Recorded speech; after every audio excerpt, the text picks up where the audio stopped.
السلام علیکم، live with عادل شاہزیب کے ساتھ میں ہوں آپ کا میزبان۔ امریکہ کے حالیہ دورے پر موجود پاکستان کے اعلیٰ سطحی پارلیمانی وفد کی اور ساتھ میں ڈپلومیٹک وفد کی سرگرمیاں نہ صرف دو طرفہ سفارتی تعلقات کی بحالی کی کوششوں کا مظہر ہیں، بلکہ جنوبی ایشیا میں جاری کشیدگی کے تناظر میں پاکستان کے سفارتی بیانیے کو عالمی سطح پر اجاگر کرنے کی ایک مربوط اور منظم کوشش نظر آ رہی ہے۔ پاکستانی وفد نے واشنگٹن میں امریکی کانگریس اور سینٹ کے مختلف اراکین سے ملاقاتوں کے دوران علاقائی امن، انسداد دہشت گردی اور کشمیر تنازع جیسے حساس معاملات پر پاکستانی موقف پیش کیا، اور دوسری جانب انڈیا کی جانب سے سندھ طاس معاہدے کی مبینہ خلاف ورزی اور آبی جارحیت اور لائن آف کنٹرول پر بگڑتی صورتحال کو بھی مؤثر انداز میں اجاگر کیا۔ پاکستان کے اعلیٰ سطح کے پارلیمانی اور سفارتی وفد نے امریکی دارالحکومت واشنگٹن میں متعدد کانگریس اراکین سے الگ الگ ملاقاتیں کی۔ بلاول بھٹو کی قیادت میں پاکستانی وفد نے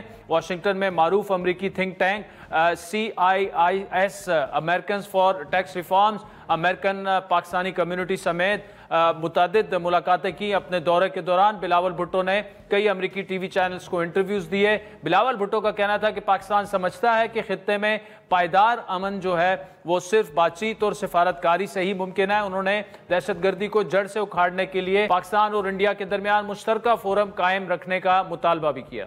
Pakistan believes that peace is only possible. Perpetual peace, lasting peace, is only possible through dialogue and diplomacy. Forum be established, which is neutral, which is impartial, that could look into not only this terrorist attack, but any other terrorist attack. Pakistani وفد کی امریکہ میں اہم اور اعلیٰ حکام سے ملاقاتوں کے حوالے سے بات کرتے ہوئے وفد کے اہم رکن سینیٹر فیصل سبزواری کا کہنا تھا کہ پاکستان کے موقف کو سراہا جا رہا ہے۔ اس کی ایک وجہ یہ بھی ہے کہ پاکستان جو ہے فوجی سبقت دکھانے کے باوجود امن کا پرچم لے کر پاکستان نکلا ہے۔ بھی مہم جوئی کو روکنے کے لیے یا ایسے واقعات دوبارہ نہ ہوں، اس لیے ہم اپنا مقدمہ دنیا کے سامنے رکھنے ہیں۔ اسے کہنے کا مقصد قطعاً یہ نہیں ہے کہ ہم مہم جوئی کا سامنا نہیں کر سکتے، وہ تو ہم نے دکھا دیا ہے فوجی حوالوں سے، لیکن پاکستان اس ساری فوجی کامیابی کے باوجود انتہائی جارحانہ طریقے سے امن کی دعوت لے کر بیٹھا ہے۔ امریکہ میں موجود ماہرین بھی پاکستانی وفد کے معترف ہیں۔ گزشتہ روز ہمارے پروگرام میں گفتگو کرتے ہوئے پاڑی اسکول آف گلوبل اسٹڈیز کے پروفیسر ڈاکٹر عادل نجم کا کہنا تھا کہ اس وقت انڈین وفد بھی امریکہ میں ہے اور امریکہ دونوں وفود کا موازنہ جو ہے وہ کر رہا ہوگا۔ انڈین وفد میں انرجی نظر نہیں آ رہی، جبکہ پاکستان کا اصل فوکس پاکستانی وفد کا وہ پاکستان کا میسج ہے، نہ کہ انڈیا پر تنقید۔ I must confess کہ I have been extremely impressed. مجھے پتا تھا، توقع یہی تھی کہ پاکستان کا جو ڈیلیگیشن ہے، کیونکہ اس میں جو لوگ ہیں، جو سلجھے ہوئے سوچنے سمجھنے والی ٹیم، وہ اتنی تگڑی تھی کہ ہمیں یقین تھا کہ اس کی کارکردگی بہت تاثر کن ہوگی، لیکن I think it is beyond expectations، کم از کم اب تک۔ It is very clear کہ وہ تیاری کر کے گئے ہیں، وہ جو وقت تھا وہ ضائع نہیں کر رہے تھے۔ I think یہ فرق ہے بھارت اور پاکستان کی ڈیلیگیشن میں سب سے زیادہ۔ امریکی میں پاکستانی وفد جہاں سفارتی کامیابیاں سمیٹ رہا ہے، وہیں انڈین وفد کو رسوائی کا بھی سامنا کرنا پڑ رہا ہے۔ جب امریکہ میں موجود سکھ کمیونٹی نے انڈین وفد کی واشنگٹن آمد کے موقع پر احتجاج کیا اور ٹوٹے ہندوستان کے نعرے لگا کر نہ صرف خالصتان تحریک کا احیا کیا، سکھ فار جسٹس کے رہنما گرپتون سنگھ پنو نے کھل کر کہا کہ وہ ہر عالمی فورم پر انڈین پروپیگنڈے کا مقابلہ کرتے رہیں گے۔ ਭਾਰਤੀ ਡੈਲੀਗੇਸ਼ਨ ਦਾ ਵਿਰੋਧ ਲਗਾਤਾਰ ਜਾਰੀ ਆ। ਸ਼ਸ਼ੀ ਥਰੂਰ ਨੂੰ ਕਾਊਂਟਰ ਕੀਤਾ ਜਾ ਰਿਹਾ ਹੈ।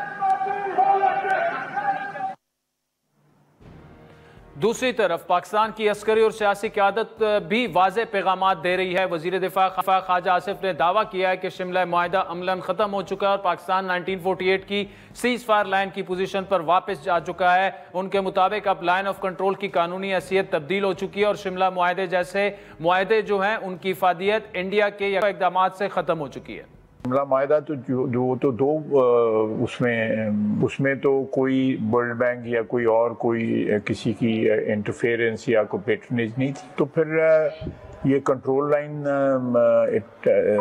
سیز فائر لائن میں واپس منتقل ہو جائے گی جو اس کی اوریجنل سٹیٹس تھا۔